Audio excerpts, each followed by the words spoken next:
أعوذ بالله من الشيطان الرجيم. بسم الله الرحمن الرحيم. ولا تصل على أحد منهم مات أبدا ولا تقم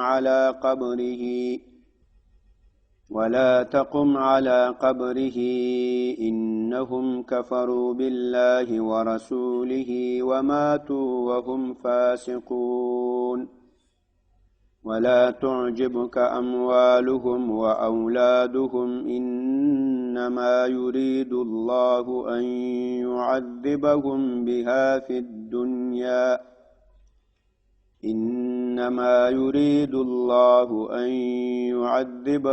بها في الدنيا وتزهق أنفسهم وهم كافرون. وإذا أنزلت سورة أن آمنوا بالله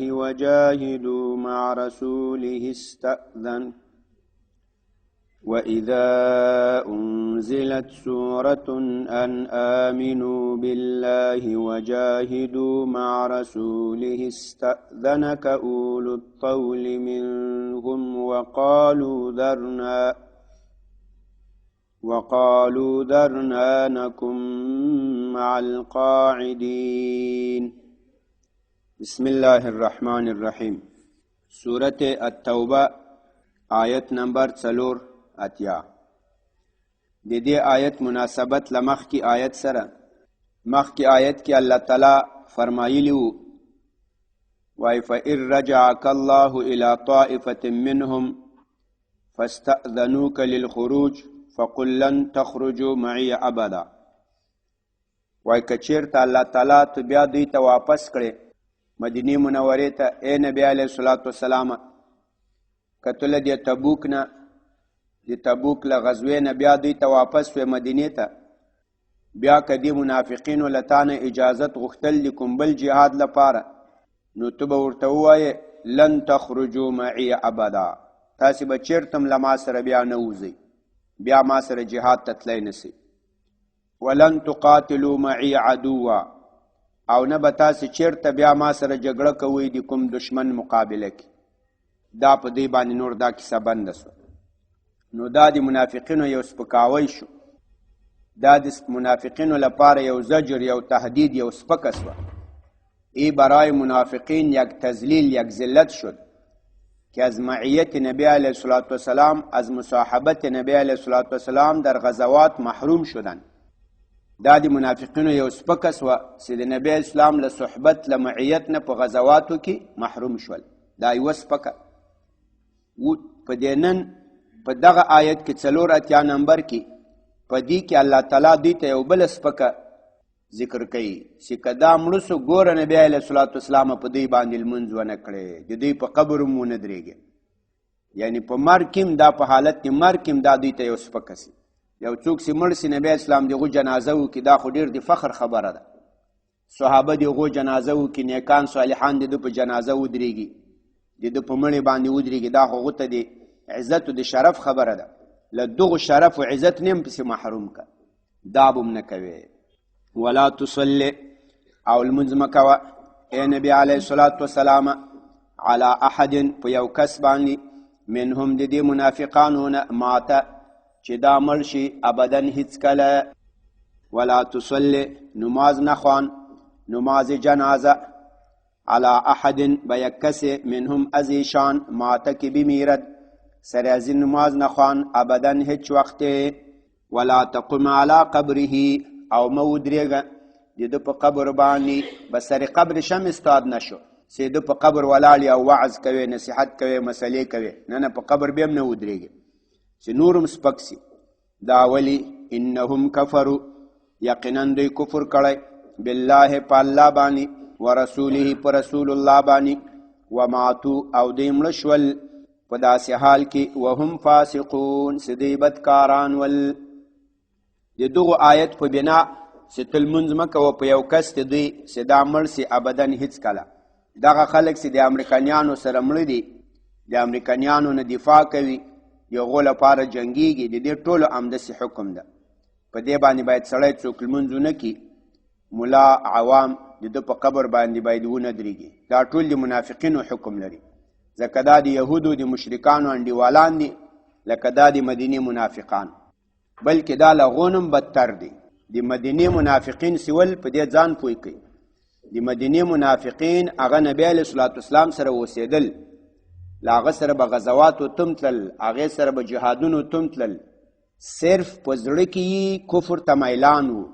په زړه کې له کفر سره محبت و. دا خو د کفر په صف کې ولاړ دی، له کفر نه دفاع کوي، د کفر لپاره جنګیږي. ډېر وخت به تاسې لیدلي هغه کوم نفوذي مجاهد چې کوم امریکنی مړ کړي، یو دوه درې، دغه نفوذي مجاهد د چا له لاسه شهید سي، دا د دغو بیرته د داخلیانو له لاسه دا شهید سي، هغه بیا دغه خلک شهید کړي. نو دی د امریکایانو د کفر په دفاع کې جنګیږي. دا له دې منافقینو نه ډېر بدتر دی. د دې په جنازه او په مړي کې باید سړی حاضر نسی. دا کیتا قومي و خپلو بلو دې کې باید سړی حاضر نسی. ولا تعجبک ښه، دې منافقینو به مال دولت ډېر ولو او بچان به هم ډېر ول، نوجوانان تکړه تکړه وو، داسې ښایسته بچان به ول. الله تعالی وایي له دې نه ته تعجب ونه کې، دې ته حیران نسې چې دا به د الله نازولي بندګان وګوره، مال هم داسې ډېر د بچان هم داسې دي. دا داسې نه ده، دا الله تعالی دوی ته په دنیا کې په دې مال په بچانو عذاب ورکوي چې له هغو سره په تکلیف وي، او بل داسې د دوی ارواحونه قبض سي او دوی کافران دي. دا ډېر د مالو د دولت له وجې نه کفر ته میلان وکړي، دا ډېر د بچانو له وجې نه کافر سي، چې بیا به د بچانو دا غمي ایسته د اسلام لاره پرېږدي، د الله په لاره کې جهاد نه کوي، ټول د بچانو غمي. ولا تعجبک، تعجب دی نه کې تا لره، حیران دی نه کې تا لره، توره د تعجب نه اندازت اموالهم د دوی مالونه و اولادهم د دوی بچیان، انما خبره دا ده بله نه ده، یرید الله، الله تعالی غواړي ان یعذبهم چې دوی عذاب کې بها، دا د دوی په مالونو د دوی په اولادونو، فی الدنیا په دغه نږدې ژوند کې، وتزهق او راووزي، زهقا یزهق زهوقا وتل، او راووزي انفسهم د دوی نفسونه په داسې حال کې وهم کافرون چې دوی کافران وي. دوی به د خپل مال دولت له وجې ایمان نه راوړي، دوی به د خپلو بچیانو له وجې ایمان نه راوړي، ځکه بیا هغو ته څه تاوان تکلیف ونه رسي. ولا تعجبک، حیران نکند شمارا، اموالهم امی مالهای ایشان، و اولادهم پسرای ایشان، انما جز این نیست، یرید الله اراده دارد الله ان یعذبهم که ایشان تعذیب بکنه، بها بسبب اموال ایشان فی الدنیا در زندگی دنیوی، و تزهق و براید انفسهم ارواحان ایشان، و هم کافرون در حالی که یا کافر هستند، از وجه اموال و اولاد خود ایمان نصیب از یا نمیشه. و اذا انزلت سورة ان آمنوا بالله، دی منافقینو یو بل صفت بیانوي، وای کله چې یو صورت نازل سی، مثال صورت توبه، یا صورت نازل سی صورت القتال، سی صورت محمد ورته وایي،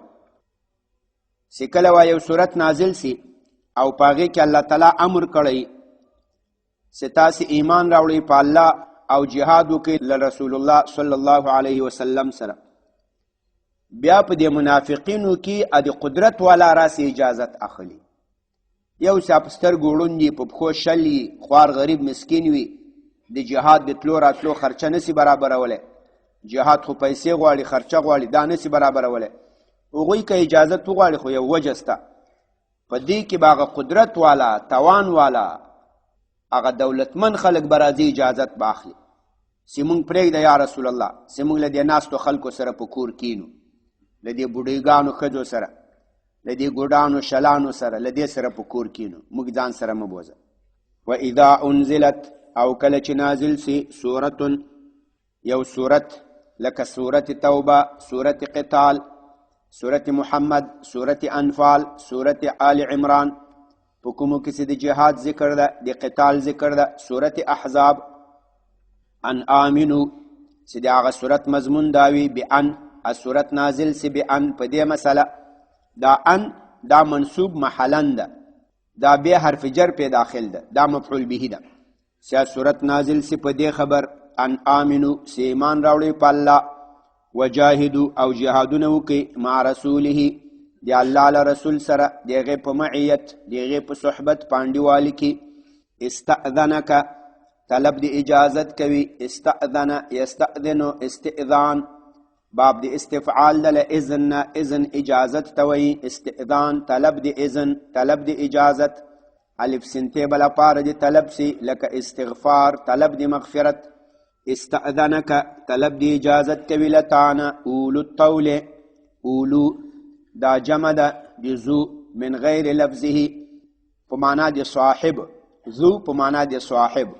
او اولو په معنا د اصحاب خاوندان استأذنک اجازت اخلی لتانا اے نبی علیہ الصلوۃ والسلام اولو الطول خاوندان دی قدرت خاوندان دی توان منهم دی منافقانو وقالو او دی وی ذرنا دا امر دا لو ذرا یذرو وزرن مثالی واوی دا پمانا دی ترک سره ذرنا اترکنا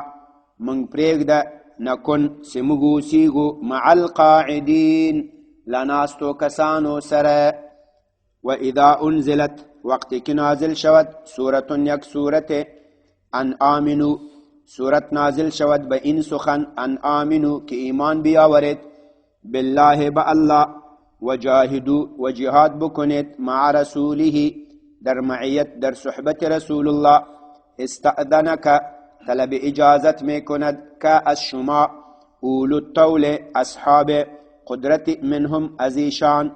وقالو و یا میگوین ذرنا بگذار ما را نکن که تا ما باشم مع القاعدین با مردم نشسته در خانه قاعدین دا جمع دی قاعد دا صيغه دی اسم فاعل دا لقعد يقعد قعودا قعد يقعد باب نسره دا قعد يقعد قعودا فهو قاعد كنستل لکمو تاسی ناست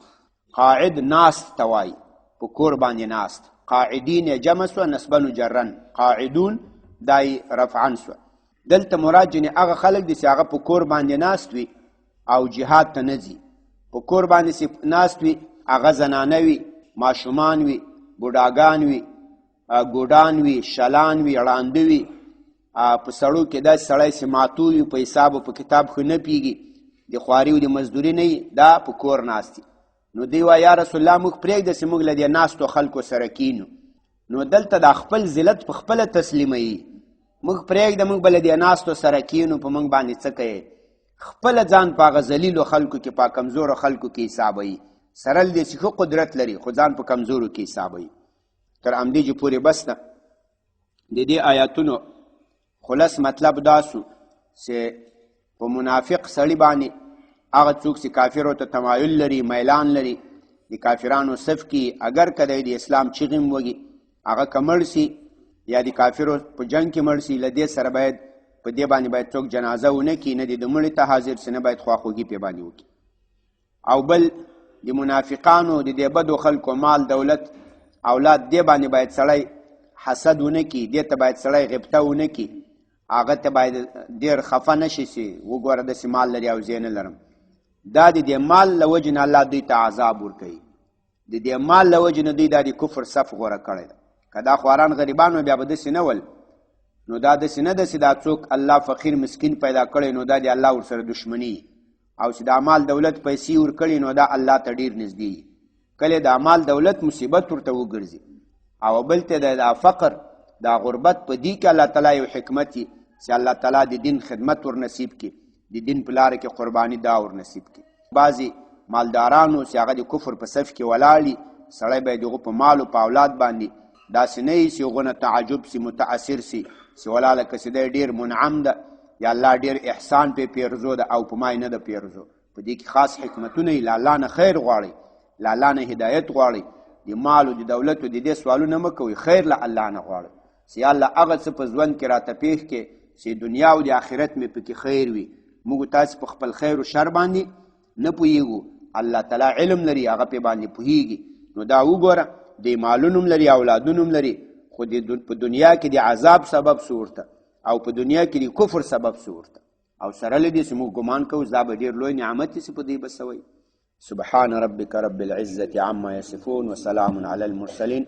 والحمد لله رب العالمين.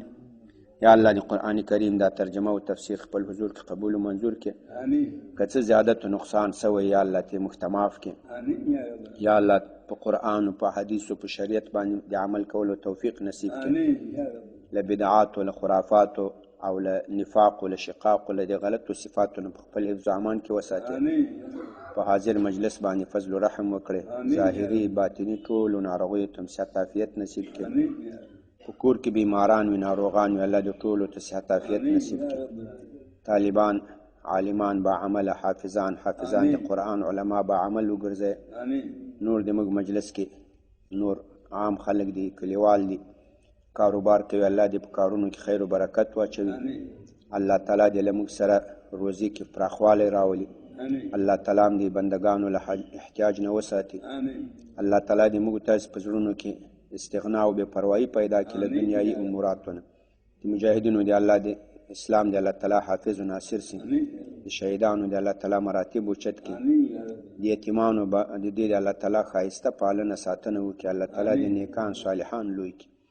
یا الله څوک چې تا د دین خدمت کوي د مسلمانانو خدمت کوي ته حافظ ناصر مددگار شي. څوک چې د اسلام سره دشمنی لري مسلمانانو سره دشمنی لري مسلمانانو کې شر او فساد غواړي یا الله ته تباہ برباد نشي. وصلی الله تعالی